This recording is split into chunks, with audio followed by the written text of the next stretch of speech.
Allô, allô, allô, hi, j'espère que vous allez bien. Moi, je vais bien également. Alors, je fais ma vidéo ce matin ou cet après-midi pour répondre à des questions du genre pourquoi mon CSQ a été rejeté. Donc, dans cette vidéo, je vais vous donner des conseils et astuces pour éviter les erreurs courantes. C'est vrai que même quand on rejette votre dossier, on vous envoie toujours une notification de ce pourquoi on a rejeté le dossier. Mais est-ce que c'est clair souvent? Est-ce que c'est clair? Est-ce que vous comprenez vraiment pourquoi on rejette votre dossier? Parfois, certaines personnes arrivent à comprendre, parfois pas, parfois c'est pas clair, parfois on est confus. Donc, je ne suis pas expert dans la matière, mais je vous parle des expériences vécues. Et puis, ensemble, on verra. Si vous avez des questions, n'oubliez pas aussi de liker, n'oubliez pas de partager, n'oubliez pas d'intégrer notre groupe Telegram également pour pouvoir poser des questions et nous serons là toujours pour vous répondre. Tout ce qu'on fait est gratuit. Nous ne travaillons pas à l'immigration, mais nous nous documentons, nous répondons aux questions par rapport nous répondons, oui, par rapport aux questions posées et par rapport à nos expériences précédentes en fait. Alors, je reviens toujours sur la question de savoir pourquoi mon CSQ a été rejeté. Donc, dans cette vidéo, je parle des expériences personnelles, des expériences des autres personnes, de la demande de CSQ pour l'immigration au Québec, ainsi que les raisons courantes pour lesquelles les demandes peuvent être rejetées. Donc, je donne également des conseils pratiques sur les documents clés à fournir pour éviter les erreurs et maximiser vos chances et vos succès.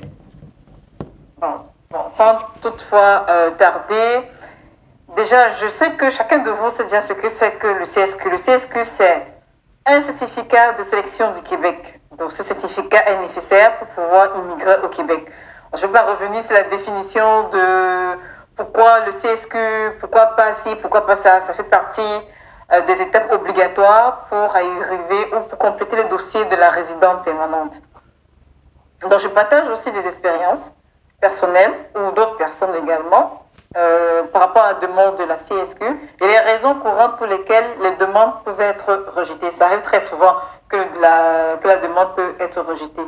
Mais je voudrais revenir sur le terme rejeté.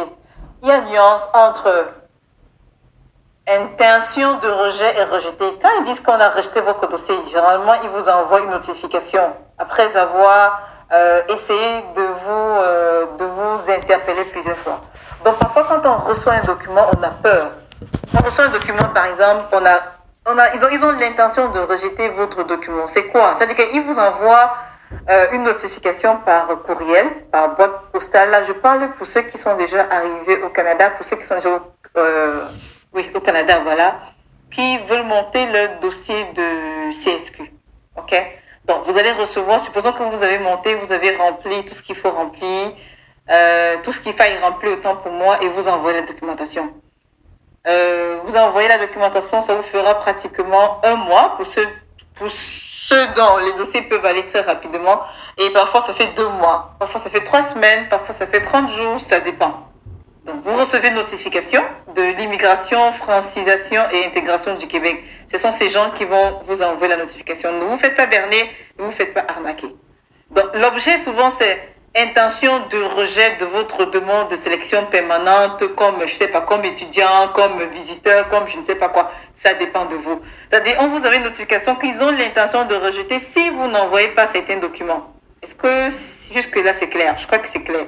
Donc, ils vous disent, monsieur ou madame, nous avons examiné avec soin votre demande de sélection et le cas échéant des membres de votre famille en fonction des exigences législative et réglementaire du Québec. Ça, c'est la notification qu'ils vous envoie. Donc, ils vous informent que votre demande d'engagement pourrait être rejetée. Ce n'est pas qu'on a rejeté votre demande, mais elle pourrait être rejetée. Mais pourquoi ma demande pourrait être rejetée?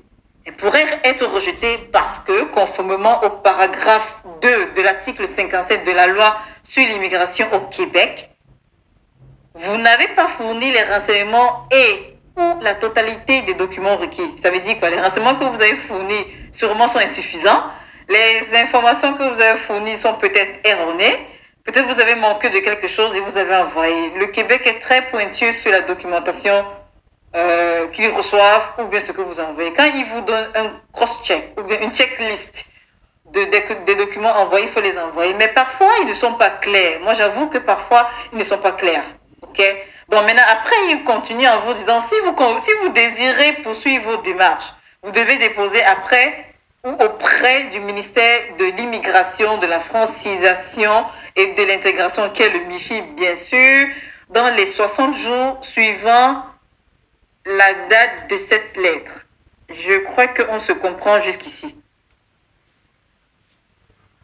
Donc, si vous désirez poursuivre vos démarches, vous devez déposer auprès du ministère de l'immigration, de la francisation et de l'intégration, qui est le MIFI, dans les 60 jours suivant la date à laquelle on vous a envoyé le courrier. Donc, vous devez envoyer tous les documents indiqués dans la liste en annexe. La liste en annexe, souvent, c'est la 3e page. Donc, dans la liste là maintenant, et vous devez envoyer la fiche d'identification parce qu'il vous envoie 3 pages.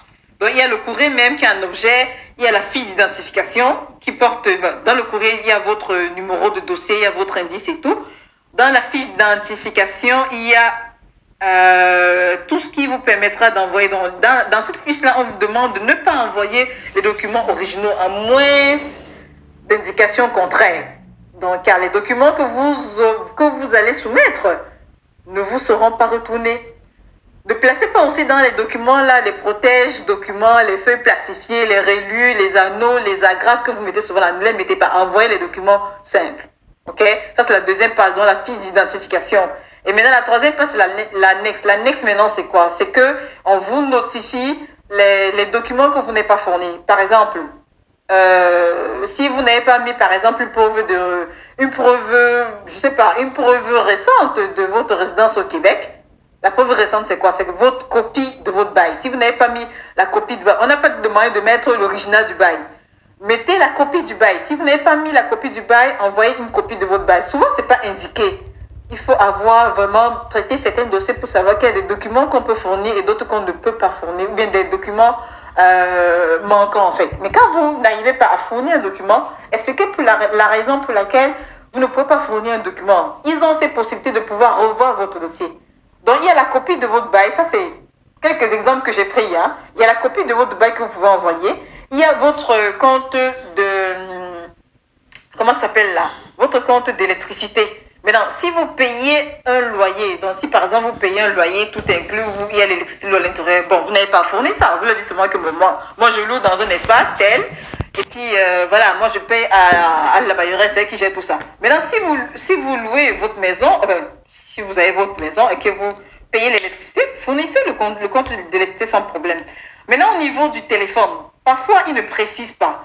Quand on voit téléphone fournir une facture de téléphone, on a toujours l'impression de fournir quoi? Notre facture Orange, je prends un exemple là, un Orange MTN. Je sais pas, au Canada, ils ont quoi là? Ils ont Fido, ils ont Bell, ils ont plusieurs. J'ai pris des exemples comme ça et tout. Mais je vous assure que ce qu'ils vous demandent, ce n'est pas la facture de votre téléphone. Parce que n'importe qui peut envoyer une facture lambda X ou Y, mais ils vous demandent la facture de votre téléphone résidentiel. Ça veut dire qu'au Canada ou dans les pays du Nord, on fonctionne encore avec des fixes à la maison. On a fait. Ça veut dire que quand on vous appelle, c'est les relevés des fixes là que vous avez envoyés. C'est ce qu'ils appellent téléphone résidentiel.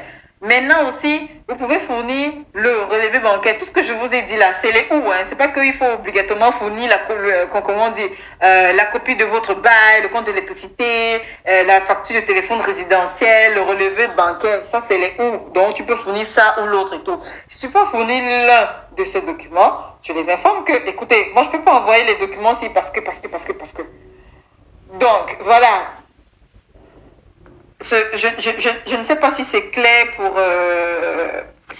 pour chacun d'entre vous, mais c'est un peu ça.